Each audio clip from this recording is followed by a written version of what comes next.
Okay. Haiwan. Okay, binatang. Betul, Rizam. Okay, terima kasih. Masuk ni lah. Kita manusia ni pun masuk kita ialah fauna. Okey, tapi untuk flora normal. Apa itu flora normal? Ialah mikroorganisma yang ditentukan pada organisma termasuk manusia dan haiwan.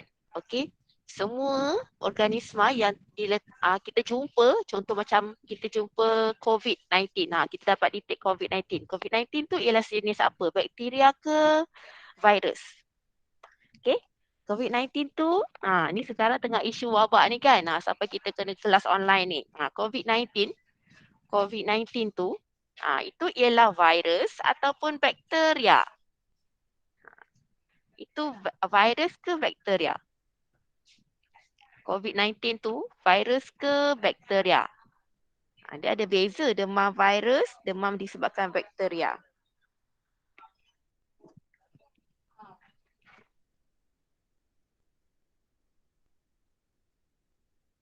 Okey. Okey, tapi flora normal ni tengok kata kuncinya. Okey. Tidak menyebabkan penyakit. Maka COVID-19 tu bukan flora normal. Okey, bukan flora normal. Okey, dalam badan kita ada banyak mikroorganisma. Okey, daripada atas rambut sampai ke hujung kaki, kita ada banyak benda yang menumpang dalam badan kita ni sebenarnya. Okey, tapi perkara itu tersebut tidak menyebabkan penyakit. Okey, kat mana jumpa flora normal ni biasanya? Okey. Biasanya jumpa dekat bahagian atas saluran pernafasan. Okey. Kemudian pada permukaan kulit, pada usus kecil dan juga pada uretra ataupun salur kencing. Okey. So itu ialah flora normal ataupun mikroorganisma yang tidak menyebabkan penyakit. So COVID-19 ni bukan flora normal. Bukan. Sebab COVID-19 tu penyakit kan. So flora normal ni apa-apa mikroorganisma yang ditemui pada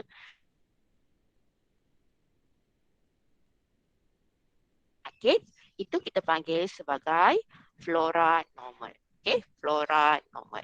Okay, apa fungsi flora normal? Apa kepentingan flora normal ni? Okay, bersaing dengan patogen. Patogen ni ialah, apa mak itu patogen? Patogen ialah yang membawa penyakit.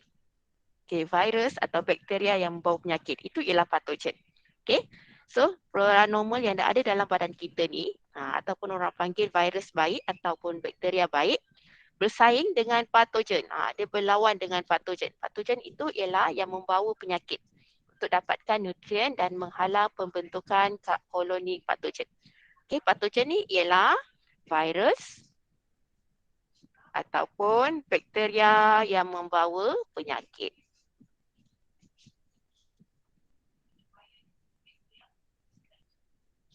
Okay. Okay, so flora normal ni dikatakan sebagai bakteria baik ataupun virus baik. Okay, yang memang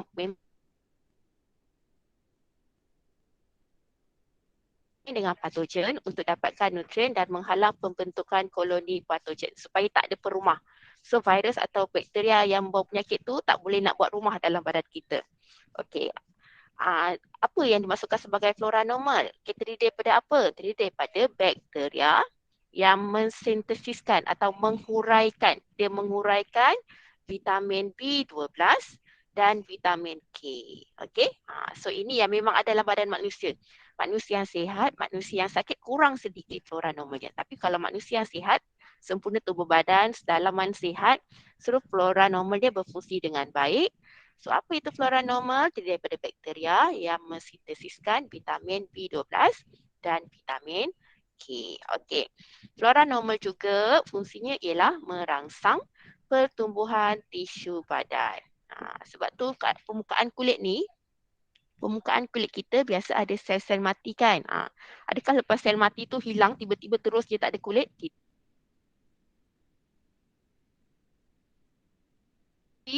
Ataupun kepentingan kegunaan flora normal. So hari ini kita dah belajar dua perkataan penting Okey, perkataan pertama tadi ialah mikroorganisma. Anda kena tahu apa maksud mikroorganisma. Ada sangat banyak mikroorganisma. Selepas ini kita akan lihat 5 kumpulan besar mikroorganisma. Dan yang kedua perkataan yang kita jumpa ialah flora normal. Okey, flora normal. Okey, kita pergi pada seterusnya. Sekejap ya. Okey. So, patogen ialah mikroorganisma yang menyebabkan penyakit, yang membawa penyakit, itu kita panggil sebagai patogen. Okey, flora normal juga.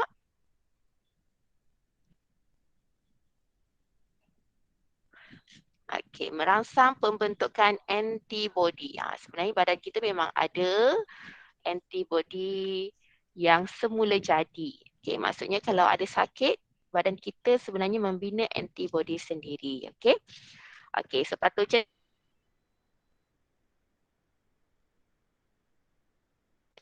so flora normal yang memang ada dalam badan kita berlawan dengan patogen supaya patogen tersebut tak membuat perumah dekat rumah. Okey, perkelasan mikroorganisma. Okey, ini yang paling penting. Ada 5 kumpulan utama untuk mikroorganisma. Termasuk dalam mikroorganisma ialah virus, bakteria, protozoa, alga dan fungal. Okey. Okay. So, anda kena tahu mikroorganisma yang ada dalam dunia ni ada 5 kumpulan yang dibahagikan kepada 5 kumpulan utama, iaitu virus, bakteria, protozoa, alga dan fungal. Okey. Okey, ada 5 kumpulan mikroorganisma. Saya ulang, untuk mikroorganisma ada 5. Okey. Okey, kita lihat yang pertama. Okey, yang pertama. Okey, fungal ataupun kulat. Okey, contoh kulat saiznya dahulu. Okey, saiznya berbeza-beza dan lazimnya wujud berkoloni, berkumpulan. Okey, okey, saiznya biasanya berkumpulan atau bertumpuk, berkelompok. Okey, ada 2 jenis saiz. Okey, ada 2 jenis saiz. Okey, sama satu mikroskopik. Okey, tadi kita kata mikroorganisma yang tak boleh dilihat dengan mata kasar. Tapi untuk untuk fungal, okey, ada satu jenis yang kita boleh nampak dengan jelas. Okey, kita panggil sebagai mikroskopik. Contohnya cendawan. Contohnya cendawan. Okey, cendawan kita boleh nampak kan? Okey, boleh pegang. So itu ialah salah satu daripada kulat. So cendawan ini adalah salah satu mikroorganisma bawah kumpulan kulat. Okey, kulat. Okey, seterusnya kita lihat. Saya kecilkan nanti tak nampak pula. Okey.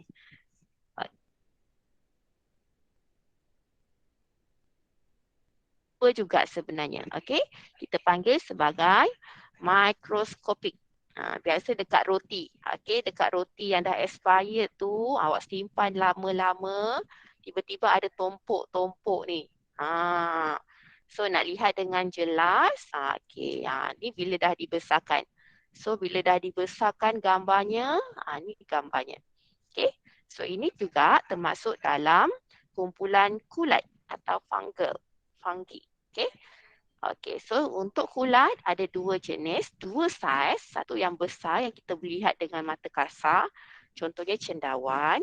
Yang kita tak boleh lihat dengan mata kasar, gunakan mikroskop, kita panggil sebagai mikroskopik. Okey. Okey, contohnya yeast dan muco. Okey, ada beza tahu yeast dengan muco ni. Okey. So, dekat roti ni kita panggil sebagai muco. Yeast ini yang buat roti tu. Yang bila kita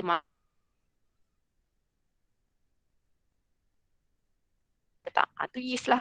Okey. Okey, bagaimana bentuknya? Bentuknya unisel ataupun satu sel sahaja. Okey. Satu sel. Unisel tu bukan university tau. Unique. Okey, satu sel sahaja. Okey, ini contoh selnya yang dah dibesarkan. Okey, so kita ada dinding sel. Okey, kemudian dinding yang paling luar. Selepas dinding kita ada membran sel. Di tengah-tengah kita ada nukleus. Okey, so yang mengisi ruang ini kita panggil sebagai cytoplasma dan kita juga ada buccal dan granule glycogen, okey, yang menghasilkan protein. Okey, untuk struktur asal sel yeast. Okey, ini kita tengok secara umum sahaja dahulu. Nanti kita akan lihat bagaimana bentuk soalannya. Okey, selain daripada unisel, kita juga ada multisel bagi kulat. Multi maksudnya banyak, sel-sel yang banyak. Contoh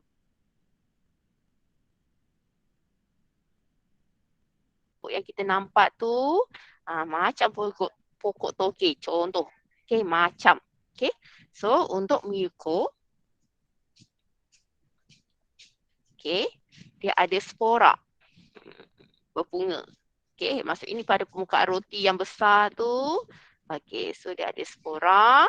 Okey, bahagian kepala ni kita panggil sebagai sporanginium. Okey, dan batangnya ni kita panggil sebagai hifa. Okey. Okey, so saya ulang semula untuk kulat. Okey, untuk kulat. Oh, sorry. Itu yang saya tulis ni. Okey, untuk kulat ada dua jenis. Okey, untuk kulat ada dua jenis. Yang utama tadi iaitu satu yang besar kita nampak mikroskopik dan yang kecil makro dan mikro. MA.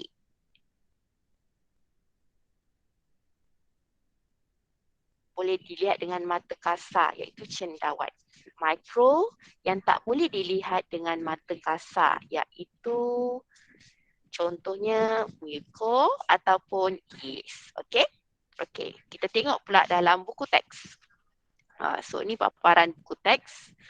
Okey, mikroorganisma kita dah lihat. Sekejap ya.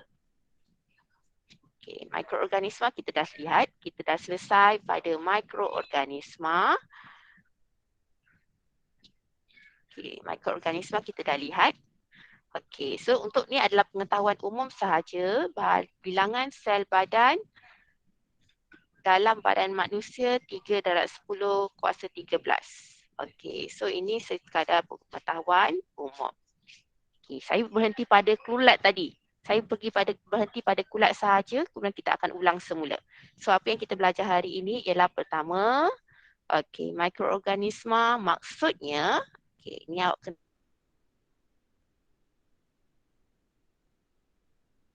anda tahu apa yang dimaksudkan sebagai mikroorganisma. Okay, semua orang dah typekan dalam ruangan chat maksud mikroorganisma. Okay, kedua yang kita belajar apa yang dimaksudkan sebagai flora normal. Okay, mikroorganisma yang memang berada pada badan manusia, pada haiwan, okay, dan tidak menyebabkan penyakit. Ini kata kuncinya. Okay, tidak menyebabkan penyakit. Okay, mikroorganisma yang memang ada pada organisma iaitu pada badan haiwan, pada badan manusia daripada atas sampai bawah. Okey? So kita panggil sebagai flora normal. Kenapa kita panggil sebagai flora normal? Sebab dia tidak menyebabkan penyakit. Okey, dia berlawan dengan siapa tadi? Dia berlawan dengan patogen. Okey. Okay, kita lihat. Okey, dekat uretra ni ada dua jenis mikroorganisma ataupun flora normal. Ini namanya lah. Okay, start. Soalan ni ada dalam kertas satu. Dalam kertas satu. Okay, dia tanya. Nyatakan flora normal yang berada pada uretra. Contohnya. Okay, inilah dua ni. Okay, dua ni anda kena tahu. Okay, selain daripada itu, kita juga ada bahagian atas salur pernafasan. Okey, bahagian atas salur pernafasan. Okey, kita ada saya nak sebut pun tak pandai, Staphylococcus. Okey, dengan Streptococcus. Okey, ini ialah pada bahagian atas salur pernafasan. Sebab tu kalau orang yang terkena COVID, ni yang sekarang ni kan. So kena jaga yang bahagian sini dahulu. Sebab tu kita pakai mask. Sebab tu kita pakai mask. Okay? Sebab dekat sini adalah ruang utama virus 19 itu masuk. So bila dia dah serang sini, maksudnya patogen COVID-19.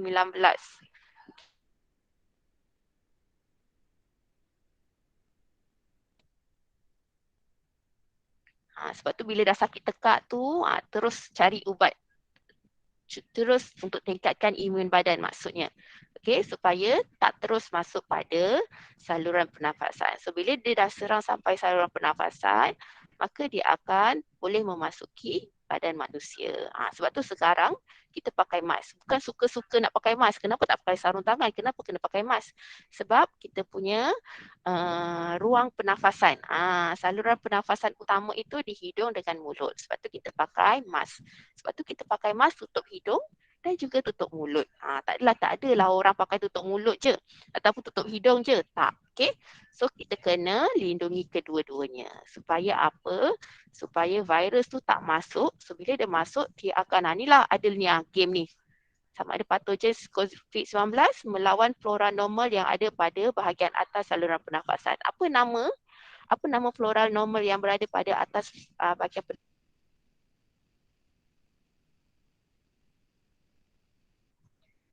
So maksudnya yang dapat ataupun yang positif COVID-19 tersebut, dekat kawasan ni lah yang kalah.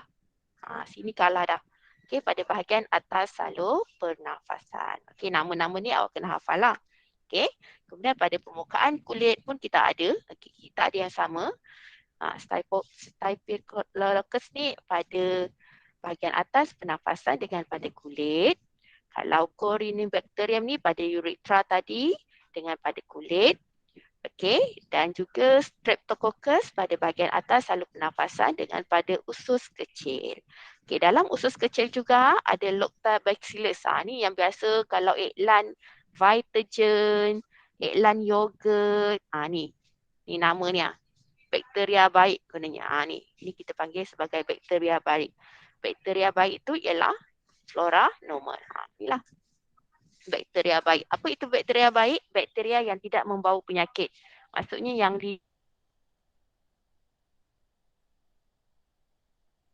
normal. Okey, apa kepentingan flora normal? Tadi saya dah sebut juga dalam nota awak. Okey, bersaing dengan patogen. Apa itu patogen? Mikroorganisma yang membawa penyakit. Contoh apa? COVID-19 lah. Yang sekarang ni.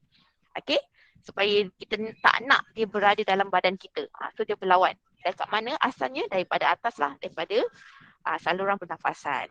Okey, so flora normal ni terdiri daripada apa sebenarnya? Bakteria. Ni nama-nama bakteria ni. Ini semua sebenarnya nama-nama bakteria. Tapi bakteria yang baik.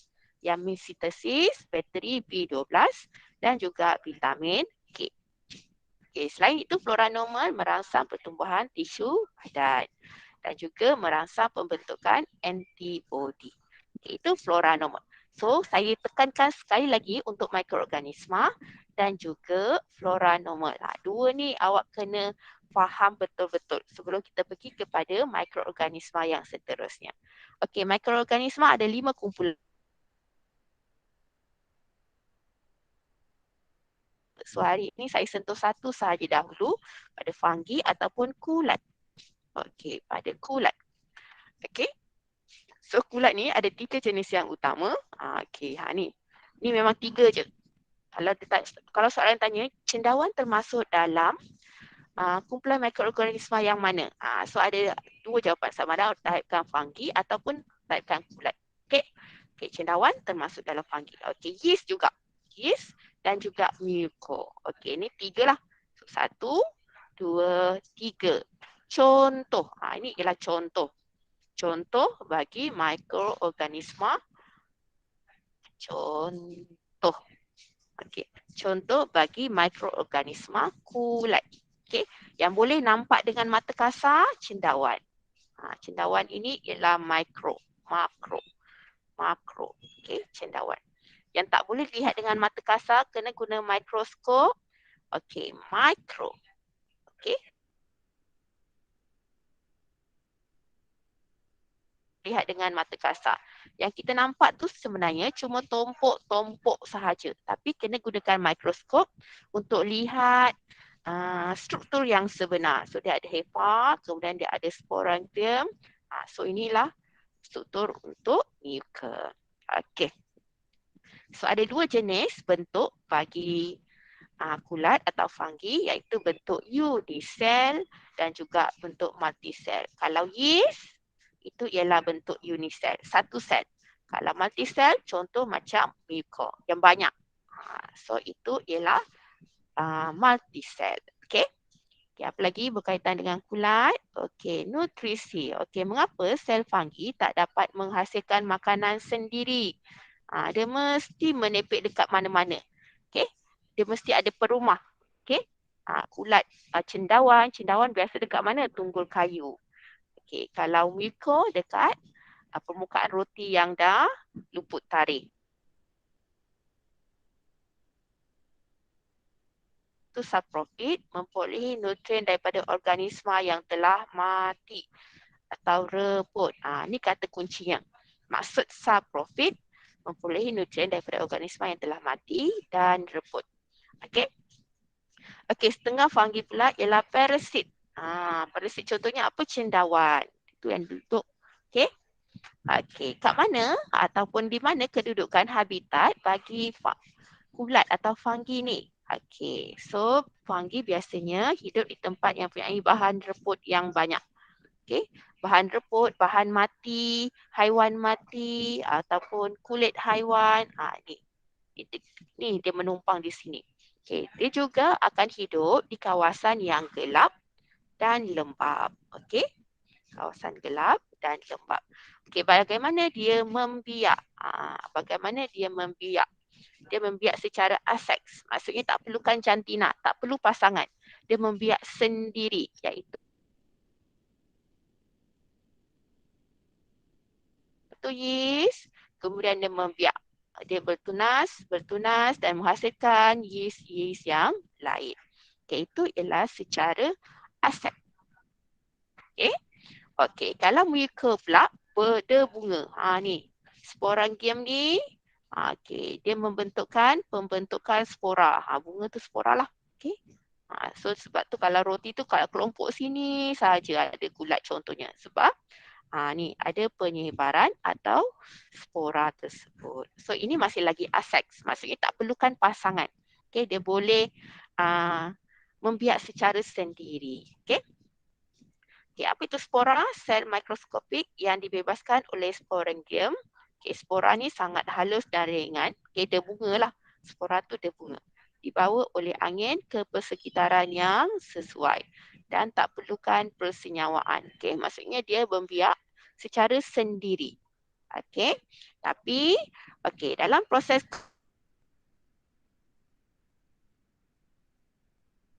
IFA berlaku, gamet dihasilkan dan persenyawaan. Okey, ni. Tapi kalau antara HIFA dengan HIFA, maka dia akan menghasilkan mucor yang baru. So, dalam kulat ada dua jenis pembiakan. Satu secara asek, iaitu pertunasan. Kedua, melalui pembentukan spora oleh mucor. Dan ketiga, proses konjugasi. Proses konjugasi oleh siapa? Masih mucor tapi pada HIFA. Okey. Kalau pada spora ni cuma pembentukan spora. Okey. Pembebasan dia bunga. Tapi kalau antara batang atau HIFA menghasilkan ini kita panggil sebagai proses konjugasi. Okey. Okey, saya berhenti dekat sini. Saya nak semua orang masuk dalam list.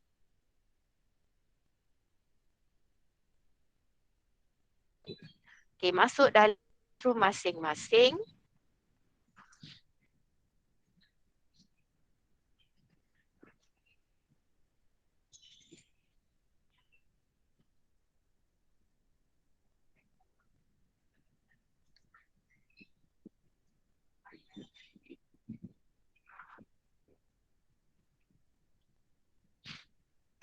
Okey, masuk dalam classroom masing-masing.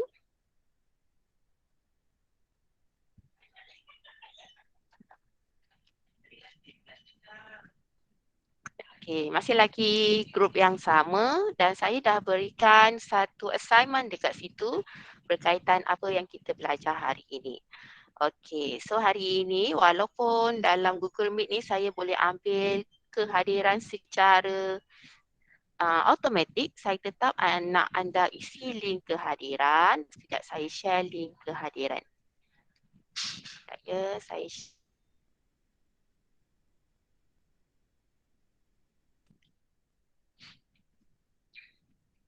okay, sementara saya ambil link kehadiran, boleh masuk dulu Google Classroom bagi yang ada.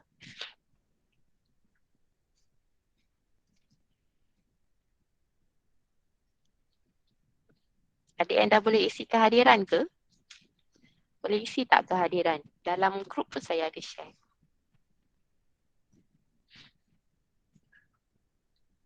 Cuba respon, ada tak yang boleh isi kehadiran?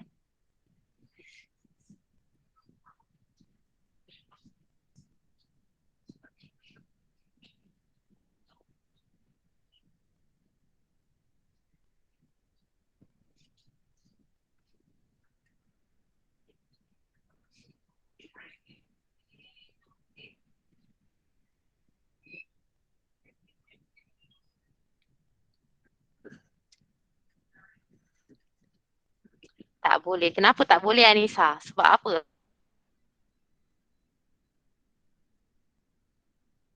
Sekejap saya share link kehadiran. Dalam grup kan saya bagi.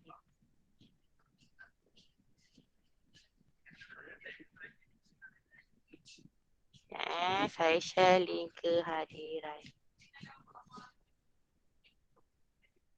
Kenapa tak boleh isi kehadiran Anissa? Sebab apa? Ada apa tu? Sebab apa tak boleh isi kehadiran Anissa? Okay. Hai Tivendran. Okay, kenapa tak boleh isi kehadiran? He left pula Tivendran. Kenapa tak boleh isi kehadiran? So siapa yang tengok dalam ruangan chat ataupun dalam grup,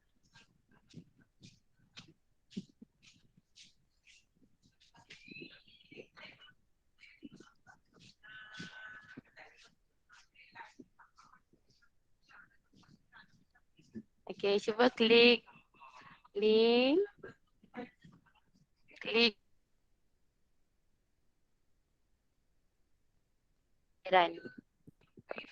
Cik kat page tu, sekejap. Apa kod dia? Okey, terima kasih Zulaika. Okey, dengar baik-baik. Saya sebut sekali saja untuk kod. Supaya saya tahu siapa kat sini yang pay attention. Okey, kod untuk hari ini ialah, sekejap saya type lah. Kod untuk hari ini ada 4 huruf. Okey, type menggunakan huruf besar.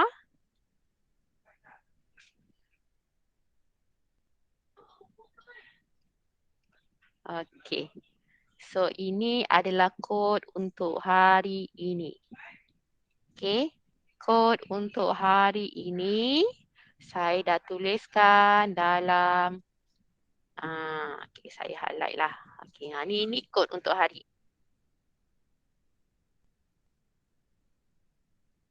Apa anda buat untuk isi kehadiran. Okey, yang dah isi kehadiran boleh terus respon dalam ruangan chat. Okey, nanti kita teruskan.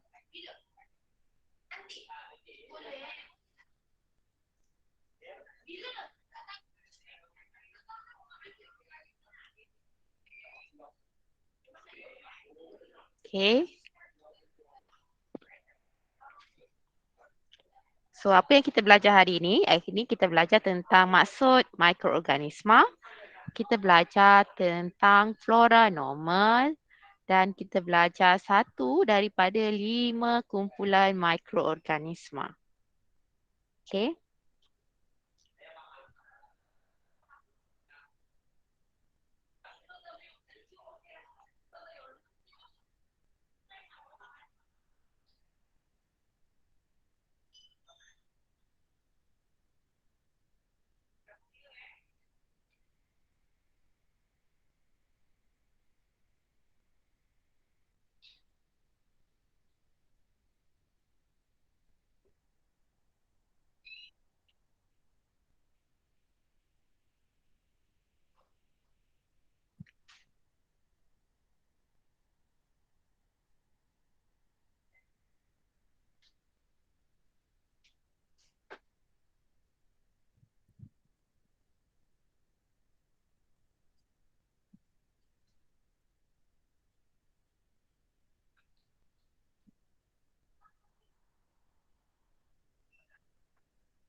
Kenapa Trivandrum tak boleh isi?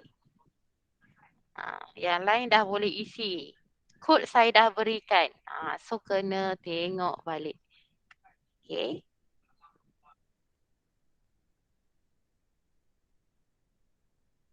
Dapat. Okay. Mana nak dapat kod? Tadi saya dah berikan.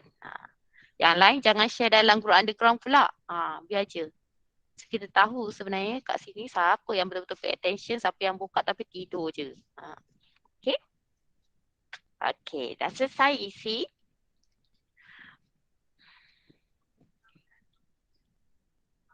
Send lagi sekali.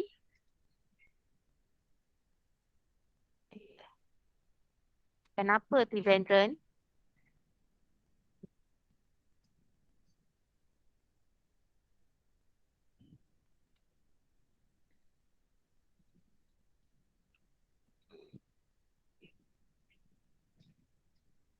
Okay. Saya internet kat sekolah ni pun tak best. Dia keluar masuk. Okay. So saya dah share link kehadiran. Kod untuk kelas hari ini pun saya dah share. So hari ini kita belajar 3 perkara. Pertama kita belajar maksud keempat kedudukan dalam badan manusia yang ada flora normal. Apakah fungsi bagi flora normal?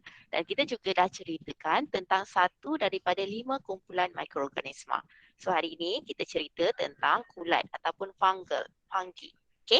So untuk fungi ada 3 contoh kulat iaitu yeast, muco iaitu yang ada pada permukaan roti dan juga cendawan. Cendawan itu ialah mikroskopik. Maksudnya yang boleh dilihat menggunakan mata kasar. Organisma yang boleh dilihat menggunakan mata kasar. Manakala yeast dan muco adalah mikroskopik. Mikro, mikro. Itu ialah yang tak boleh dilihat menggunakan mata kasar. Okey, pastikan semua isi link kehadiran. Okay, sekarang 8.40. Okay, selesai untuk tugasan untuk kelas kita hari ini, tapi anda belum selesai lagi sampai 9.30. Maka untuk kelas hari ini nak tahu anda faham atau tidak? Kan latihan berdasarkan apa yang kita belajar pada hari ini. So anda masuk dalam Google Classroom masing-masing. Okay, link akan dibuka sehingga 9.30. Saya ulang, link tersebut saya akan buka sehingga 9.30. Okay, masuk dalam menggunakan ID MOE lah. So dia punya latihan tu menggunakan ID MOE. Okay, dalam latihan tersebut juga ada nota, baca dahulu nota tersebut dan cuba jawab berdasarkan nota yang diberikan. Okay, nota tersebut hampir sama apa yang kita belajar hari ini. Okay, cuma ada sedikit penambahan. Okay, so contohnya apakah alat yang digunakan untuk lihat mikroskop? Tadi kita dah sebut dah. Okay, so apa yang kita belajar hari ini? So pukul 9.30 saya akan upkan murid yang tidak hadir dan belum siap. Ada sebarang soalan? Dah cikgu. Okey. Tak. Okey, Anissa tak ada soalan. Devendran pun tak ada soalan. Okey, saya lepaskan anda pukul 8.45. Okey, 8.45. Anda ada 1 jam untuk siapkan bagi bab 1 mikroorganisma untuk TP1, TP2 dan TP3 bagi 1.1. Okey, saya ambil hari ini untuk TP1, 2 dan 3. Okey, untuk hari ini. So, sila sampaikan pada rakan-rakan yang tidak hadir kelas sekarang untuk masuk dalam Google Classroom. Saya beri peluang sehingga 9.30. Buka Google Classroom. Lengkapkan latihan yang diberikan. 9.30 saya akan upkan siapa yang tak hadir dan juga tidak siapkan tugasan. Okey, itu sahaja kelas kita pada hari ini. Okay, terima kasih. Boleh teruskan buat. Terima kasih, Cikgu. Masa ni baru